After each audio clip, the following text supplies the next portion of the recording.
Expert. Vous êtes coach en management et à l'occasion de ce congrès, vous avez animé un atelier sur la posture de manager coach. Alors déjà, qu'est-ce que c'est un manager coach? Alors, tout le but de l'atelier, effectivement, c'était de donner des clés sur le management agile. Et la posture de manager coach, pour moi, c'est une des réponses pour être un manager agile. Voilà. Pourquoi manager coach? Pourquoi je l'ai appelé comme ça? Parce que je fais beaucoup de liens avec le monde du sport aussi. Ce qui peut se passer dans l'univers sportif, la dynamique de collectif dans le sport. Et du coup, je fais vraiment des parallèles entre ce qui se passe dans le sport et en entreprise, dans le management.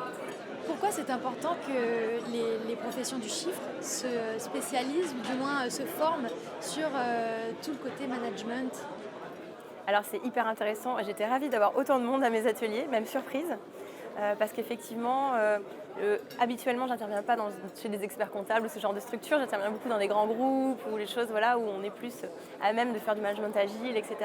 Et je suis ravie que la profession se mette vraiment au management. Pourquoi? Parce qu'évidemment, ils gèrent des RH au quotidien, ils gèrent des gens.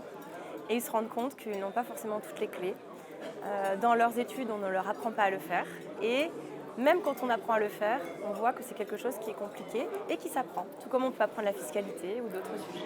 Quels ont été les quelques bons conseils que vous avez donnés pendant votre atelier? Alors la base du management agile, c'est vraiment de s'adapter à qui on a en face de nous. Donc j'invite vraiment les managers à se connaître eux-mêmes et à mieux connaître leur équipe, à mieux savoir qui ils ont en face d'eux pour mieux adapter leur style de management. Ça, c'est la première chose. Et la deuxième, c'est de les inciter à travailler et à créer des binômes qui sont vraiment complémentaires. Donc, on a tendance à travailler avec les gens qui nous ressemblent. Ça, c'est un peu un travers humain. Et en fait, moi, ce que j'incite à faire, c'est vraiment de lister un petit peu le panel de tous les talents dans l'entreprise et de faire travailler des profils qui matchent et qui sont complémentaires ensemble pour plus de performance. Quels ont été les retours des experts comptables? Écoutez, ceux que j'ai croisés en tout cas avaient l'air super ravis. Je suis contente parce que effectivement c'est un sujet nouveau pour eux. Et encore une fois, je suis ravie qu'ils s'y intéressent.